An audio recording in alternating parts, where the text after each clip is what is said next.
Shri Shri Ramakrishna Kathamrita 1884 2রা October. চতুর্থ পরিচ্ছেদ। পূর্বকথা। লক্ষ্মীনারায়ণের 10,000 টাকা দিবার কথায় শ্রীরামকৃষ্ণের অচৈতন্য হওয়া সন্ন্যাসীর কঠিন নিয়ম। শ্রীরামকৃষ্ণ মারোয়ারির প্রতি। ত্যাগীর বড় কঠিন নিয়ম। কামিনী কাঞ্চনের সংস্রব লেশমাত্রও থাকবে না। টাকা নিজের হাতে তো লবে না, আবার কাছেও রাখতে দেবে না। লক্ষ্মীনারায়ণ মারোয়ারি, বেদান্তবাদী। এখানে প্রায় আসতো। বিছানা ময়লা দেখে বললে, আমি 10,000 টাকা লিখে দেবো, তার সুদে তোমার সেবা চলবে। যাই ও কথা বললে অমনি যেন লাঠি খেয়ে অজ্ঞান হয়ে গেলাম। চৈতন্য হবার পর তাকে বললাম, তুমি অমন কথা যদি আর মুখে বলো তাহলে এখানে আর এসো না। আমার টাকা ছোঁবার জো নাই, কাছেও রাখবার জো নাই। সে ভারী সূক্ষ্ম বুদ্ধি। বললে, তাহলে এখনও আপনার ত্যায্য গ্রাহ্য আছে, তবে আপনার জ্ঞান হয় নাই। লক্ষ্মীনারায়ণ তখন হৃদের কাছে দিতে চাইলে। আমি বললাম, তাহলে আমায় বলতে হবে একে দে ওকে দে, না হলে না দিলে রাগ করবে। টাকা কাছে থাকাই খারাপ, সেসব হবে না। আর শির কাছে জিনিস থাকলে প্রতিবিম্ব হবে না। মারোয়ারি ভক্ত। মহারাজ, গঙ্গায় শরীর ত্যাগ করলে তবে মুক্তি হবে? শ্রীরামকৃষ্ণ, জ্ঞান হলেই মুক্তি, যেখানেই থাকো।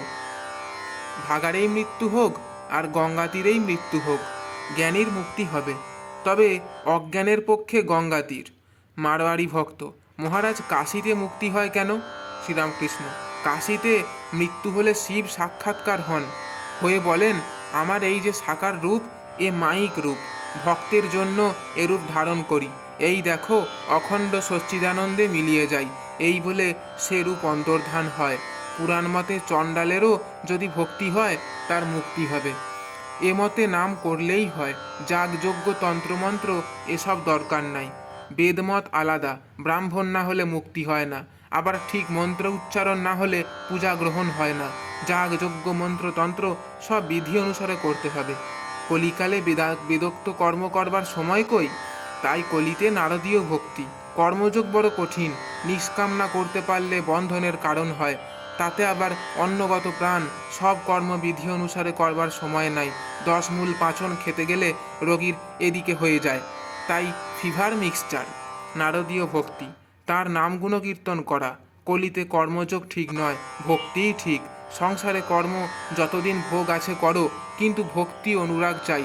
তার নাম গুণকীর্তন করলে কর্মক্ষয় হবে। কর্ম চিরকাল করতে হয় না, তাতে যত শুদ্ধা ভক্তি ভালোবাসা হবে, ততই কর্ম কমবে। তাকে লাভ করলে কর্ম ত্যাগ হয়। গৃহস্থের বউয়ের পেটে ছেলে হলে শাশুড়ি কর্ম কমিয়ে দেয়, সন্তান হলে আর কর্ম করতে হয় না। দক্ষিণেশ্বর গ্রাম হইতে কতকগুলি ছোকরা আসিয়া প্রণাম করিলেন। তাহারা আসন গ্রহণ করিয়া ঠাকুরকে প্রশ্ন করিতেছেন, বেলা 4টা হইবে। দক্ষিণেশ্বর নিবাসী ছোকরা, মহাশয়, জ্ঞান কাকে বলে? শ্রীরামকৃষ্ণ, ঈশ্বর সৎ আর সমস্ত ব্রহ্ম অসৎ, এইটি জানার নাম জ্ঞান। যিনি সৎ, তার একটি নাম ব্রহ্ম, আর একটি নাম কাল, মহাকাল। তাই বলে, কালে কত গেল কত হলো রে ভাই। কালী, যিনি কালের সহিত রমণ করেন, আদ্যা শক্তি। কাল ও কালী, ব্রহ্ম, ব্রহ্ম ও শক্তি, অভেদ। সেই সৎ রূপ ব্রহ্ম নিত্য, 3 কালেই আছেন, আদি অন্তর রহিত। তাকে মুখে বর্ণনা করা যায় না, হদ্য কথা হদ্য বলা যায়। তিনি চৈতন্য স্বরূপ, আনন্দ স্বরূপ। জগৎ অনিত্য, তিনিই সত্য, তিনিই নিত্য। জগৎ ভেলকি স্বরূপ, বাজিকরই সত্য, বাজিকরের ভেলকি অনিত্য। ছোকরা বলছে, জগৎ যদি মায়া ভেলকি, এ মায়া যায় না কেন? শ্রীরামকৃষ্ণ, সংস্কার দোষে মায়া যায় না। অনেক জন্মই মায়ার সংসারে থেকে থেকে মায়াকে সত্য বলে বোধ হয়। সংস্কারের কত ক্ষমতা শোনো। একজন রাজার ছেলে পূর্বজন্মে ধোবার ঘরে জন্মেছিল। রাজার ছেলে হয়ে যখন খেলা করছে, তখন সমবয়সীদের বলছে, ওসব খেলা থাক, আমি উপুর হয়ে শুই, আর তোরা আমার পিঠে হুস হুস করে কাপড় কাচ। এখানে অনেক ছোকরা আসে, কিন্তু কেউ কেউ ঈশ্বরের জন্য ব্যাকুল। তারা সংস্কার নিয়ে এসেছে। সেসব ছোকরা বিবাহের কথায় করে, বিবাহের কথা মনেই করে না। নিরঞ্জন ছেলেবেলা থেকে বলে, বিয়ে করব না। অনেক দিন হলো, 20 বছরের অধিক, বরাহনগর থেকে 2টি ছোকরা আসতো। একজনের নাম গোবিন্দ পাল, আর একজনের নাম গোপাল সেন। তাদের ছেলেবেলা থেকেই ঈশ্বরেতে মন। বিবাহের কথায় ভয়ে আকুল হতো। গোপালের ভাব সমাধি হতো, বিষয় দেখলে কুণ্ঠিত হতো, যেমন ইঁদুর বিড়াল দেখে কুণ্ঠিত হয়। যখন ঠাকুরদের ছেলেরা ওই বাগানে বেড়াতে এসেছিল, তখন কুঠির ঘরের দ্বার বন্ধ করলে, পাছে তাদের সঙ্গে কথা কইতে হয়। গোপালের পঞ্চবটিতলায় ভাব হয়েছিল। ভাবে আমার পায়ে হাত দিয়ে বলে, আমি তবে যাই, আমি আর এ সংসারে থাকতে পারছি না, আপনার এখন অনেক দেরি, আমি যাই। আমিও ভাবাবস্থায় বললাম, আবার আসবে? সে বলে, আচ্ছা, আবার আসবো। কিছুদিন পরে গোবিন্দ এসে দেখা করলে। আমি জিজ্ঞাসা করলাম, গোপাল কই? সে বললে, গোপাল শরীর ত্যাগ করে চলে গেছে। অন্য ছোকরারা কি করে বেড়াচ্ছে, কিসে টাকা হয়, বাড়ি গাড়ি পোশাক, তারপর বিবাহ, এই জন্য ব্যস্ত হয়ে বেড়ায়।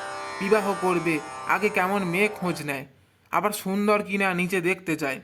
একজন আমায় বড় নিন্দে করে, কেবল বলে ছোকরাদের ভালোবাসি, যাদের সংস্কার আছে, শুদ্ধ আত্মা, ঈশ্বরের জন্য ব্যাকুল, টাকা শরীরের সুখ এসবের দিকে মন নাই, তাদেরই আমি ভালোবাসি। যারা বিয়ে করেছে, যদি ঈশ্বরে ভক্তি থাকে, তাহলে সংসারে আসক্ত হবে না।